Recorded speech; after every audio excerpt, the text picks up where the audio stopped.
Hello friends, welcome to my channel winner commerce. आज हम बात करेंगे क्लास +2 का अकाउंटेंसी में chapter accounting for share capital के बारे में। उससे रिगार्डिंग आज हम स्टडी करने जा रहे हैं issue of shares at par के टॉपिक के बारे में। तो चलिए स्टार्ट करते हैं।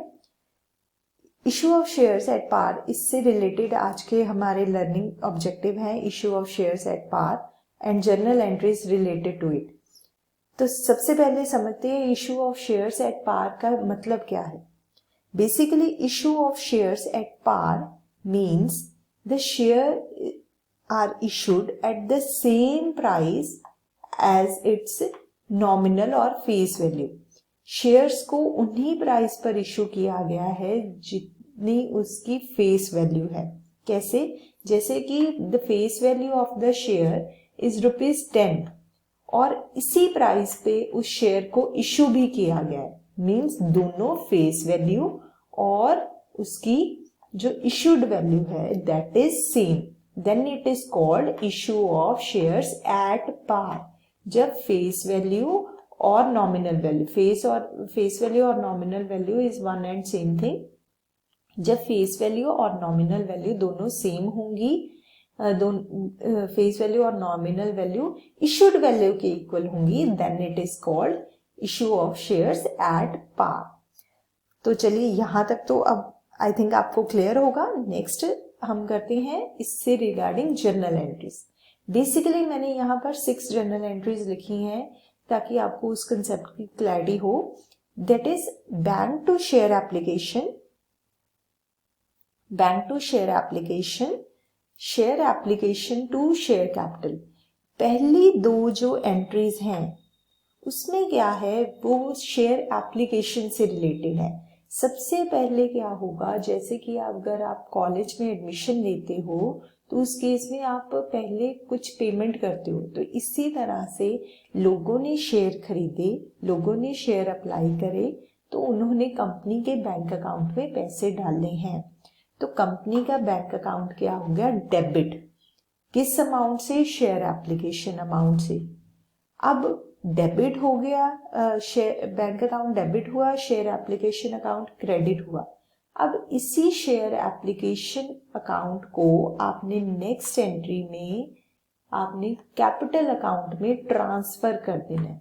सो पहली जो 2 एंट्रीज हैं उसमें शेयर एप्लीकेशन की ट्रीटमेंट दी गई है। कैसे? Bank to share application account credit, then share application account debited to share capital account credit। पहले आपको पैसा रिसीव हुआ, देन आपने उस पैसे को शेयर कैपिटल अकाउंट में ट्रांसफर कर दिया। आफ्टर दिस, अब आपके पास जब आप कॉलेज में एडमिशन ले ली तब तो आपने पेमेंट कर दी। फिर नेक्स्ट टाइम पे कॉलेज आपको बताएगा कि आपकी नेक्स्ट फी की पेमेंट रहती है। तो इसी तरह से आपने जस्ट शेयर अप्लाई करे थे तब आपने पेमेंट दी थी कंपनी को, बट जब कंपनी ने शेयर अलॉट कर दिए तो वो कंपनी क्या करेगी, अब पैसा मंगवाएगी।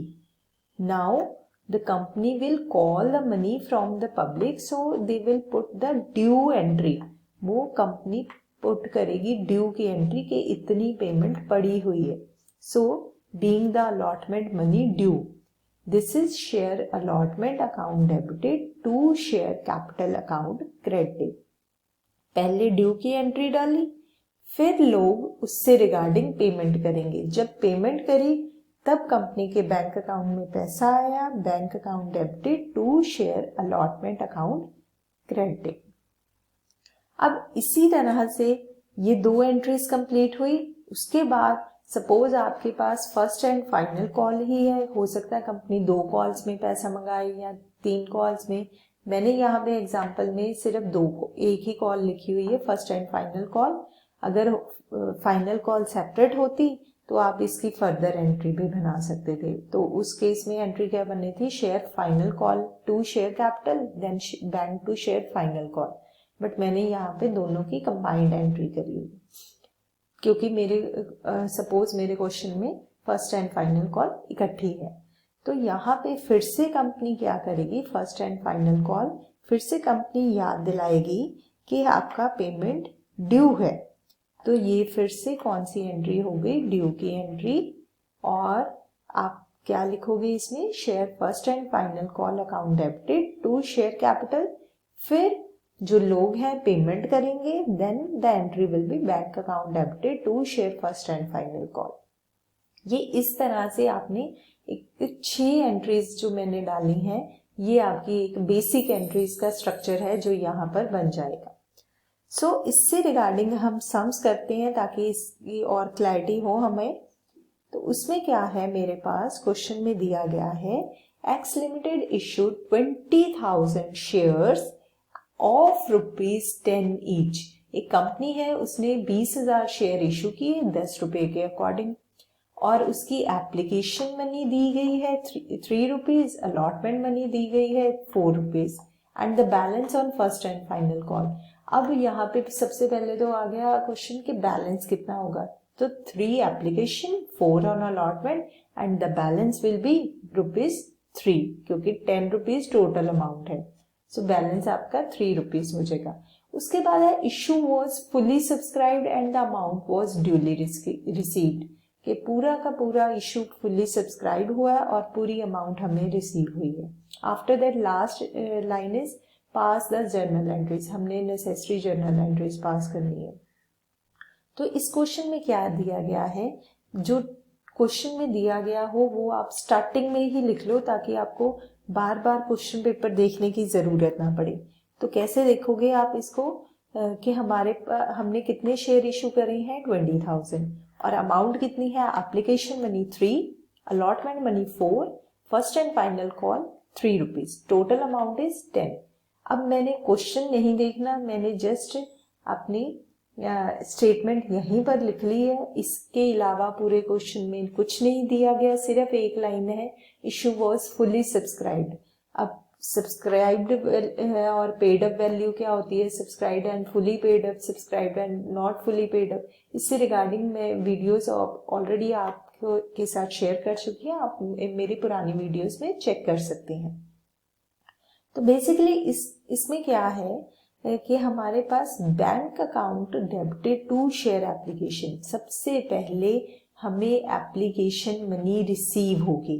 अब एप्लीकेशन मनी कितनी रिसीव होगी, that is 20,000 shares into 3, 20,000 shares into 3।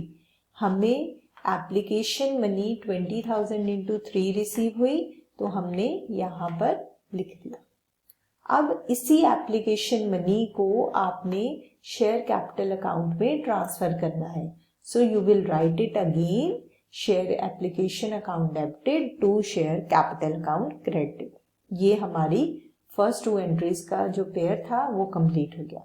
अब आफ्टर दैट अलॉटमेंट की बारी आई। अब अलॉटमेंट में क्या है, फिर से वही लिखेंगे, 20,000 शेयर्स है और अलॉटमेंट मनी कितनी है 4 रुपीज। तो क्या लिखोगे, शेयर अलॉटमेंट, पहले ड्यू की entry, share allotment account debited to share capital, due की एंट्री, फिर आपको पैसा रिसीव होगा, और कितनी कितनी अमाउंट रिसीव होगी हर बार, 80,000, 80,000।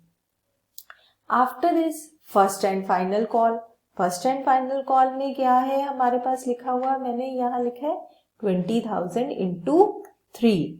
सो फर्स्ट एंट्री क्या होगी इससे regarding, share first and final call account debited to share capital, then bank to share first and final call, और अमाउंट कितनी आएगी 60,000 एंड 60,000।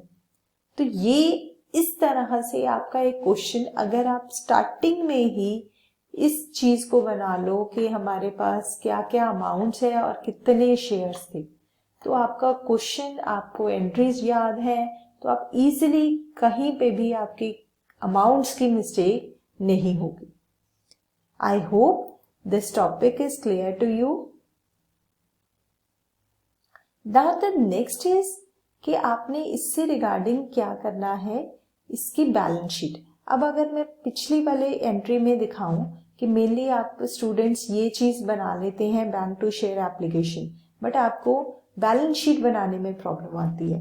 तो बैलेंस शीट में मैं एक जस्ट हिंट दे रही हूं कि आपके पास बैंक की अमाउंट्स कौन कौन सी हैं? बैंक की अमाउंट है मेरे पास 60,000, 80,000 और 60,000।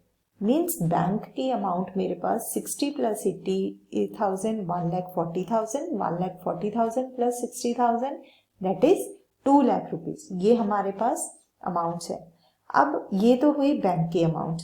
उसके बाद शेयर कैपिटल की अमाउंट्स देखो आप। शेयर कैपिटल की अमाउंट है हमारे पास 60,000, देन 80,000, देन अगेन 60,000। और ये भी कितनी है? 60,000 plus 80,000 1,40,000, then again 60,000 that is 2 lakh rupees. ये भी हमारे पास 2 लाख है। अब जब आपने बैलेंस शीट बनानी है, बैलेंस शीट बनाते टाइम आप क्या करते हो? 2 चीजें आपने करनी है। तो एक तो आपकी एक बैलेंस शीट है जो आप बनाओगे। बैलेंस शीट ये फॉर्मेट दिया गया है, बैलेंस शीट एज एट। उसमें लिखा equity and liabilities, then share holder funds, then share capital. ये सारी चीजें आपने लिखनी है बैलेंस शीट में। बट इसकी कैलकुलेशन कैसे करनी है उसके लिए आपके notes to account, check it here. Notes to account हमारे पास ऑथराइज्ड कैपिटल कितनी थी? 20,000 शेयर एट ₹10 ईच, 2 लाख की। इशू भी कितने किया हमने? 20,000 shares at ₹10 each, 2 lakh. Then subscribed and fully paid up भी कितने हैं? आपकी amount 20,000 into 2 lakh, 20,000 into 10, 2 lakh rupees. तो ये आपकी अमाउंट आ गई जो हमारी शेयर कैपिटल की अमाउंट आई। क्योंकि हमने 60,000 प्लस 80,000 प्लस 60,000 किया, हमें फुल्ली सब्सक्राइब्ड शेयर्स हैं। तो दिस इज योर, हमने एंड वाली अमाउंट देखनी है, subscribed and fully paid up. तो ये आपकी 2 लाख रुपीज आ रहे हैं। उसके अलावा नोट्स टू अकाउंट में आपने क्या बनाया? Cash at bank. Cash at bank में भी आपने चेक किया था, बैंक अकाउंट के कॉलम में क्या आ रहा था? 60,000, 80,000, देन 60,000। सो उसकी अमाउंट भी हमारी क्या आ रही है? 2 लाख। तो हमने पहले नोट्स टू अकाउंट बनाया, देन हमने बनाई बैलेंस शीट। बैलेंस शीट में क्या बनेगा? एक कॉलम बनेगा इक्विटी एंड लायबिलिटी, एक कॉलम बनेगा एसेट का, एक रो बनेगी। इसमें आप वर्टिकल बैलेंस शीट बना रहे हो अब। तो इसमें एक इक्विटी एंड लायबिलिटी बन गया, एक एसेट बन गया। इक्विटी एंड लायबिलिटी में शेयर होल्डर फंड जिसके अंडर शेयर कैपिटल आई, और that amount is of 2 lakh, और उसकी अमाउंट है 2 lakh rupees. After that current assets, current asset में कैश एंड कैश इक्विवेलेंट कितनी अमाउंट से आए? 2 लाख रुपीज से, जिनकी कैलकुलेशन आपने कहां पर सीखी है? नोट्स टू अकाउंट में आपने उनकी कैलकुलेशन सीखी। Notes to account is the working note. ये एक आपका वर्किंग नोट है, और उसको आप कहां पर सीखो करोगे? उसमें आप बनाओगे, वर्किंग करोगे। उसके बाद उसको आपने पुटअप कहां करना है? इनके बैलेंस शीट में, right? I hope the topic is clear to you. Please like and subscribe my channel. Thank you very much for watching my channel. Thanks a lot.